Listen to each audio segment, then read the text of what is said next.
BNP, আপনারা তো আসলে কিভাবে জেনজি আপনাদের সাথে একাত্মতা হবে? দেখলাম দুদু দুদু উনি তো ফ্যাসিবাদ বিরোধী আন্দোলনের নেতা, তিনি বললেন বিএনপির যত কর্মী আছে প্রস্রাব কইরা দিলে নাকি সব ভাইসে যাবে এই অন্য অন্য। আপনাকে বিনীত অনুরোধ করি, গত 16 বছর আপনার প্রস্রাব করতে নিষেধ করছে কেডা? মানে গত 16 বছর আপনি প্রস্রাব করেন নাই কেন? আল্লাহর রাস্তায় বলেন। মানে আবারও বিএনপিকে বলে, জামাত ইসলামী বলে মুরব্বীদের মুখে টেপ মারেন, পিছনে বসাই রাখেন। এই আন্দোলনে যত শহীদ হয়েছে, যত যোদ্ধা, তাদের গ্রুপ, এইজ গ্রুপ 21 থেকে 35, বিএনপি জামাত ইসলামী সকলে আপনারা তরুণদেরকে সামনে আনেন।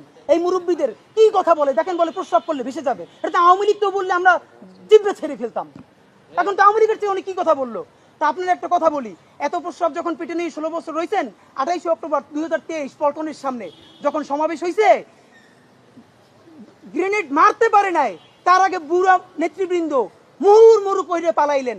আমরা বিএনপির কর্মী না, তবু 1 ঘন্টা সেখানে স্টেজের সামনে দাঁড়াইছিলাম, কোন একজন মাঝারি মানের নেতাও আসে কিনা আমরা প্রতিরোধ গড়ে তুলবো, একজনও পারেন নাই। যত লাখ লোক আসছে, প্রস্রাব করলে তো আওয়ামী লীগ ভাইসে যাবে, তখন প্রস্রাব চাইবে কোথায় রাখছেন? মাথায় উঠেই রাখছেন। ফাইজলামি কথাবার্তা বলেন।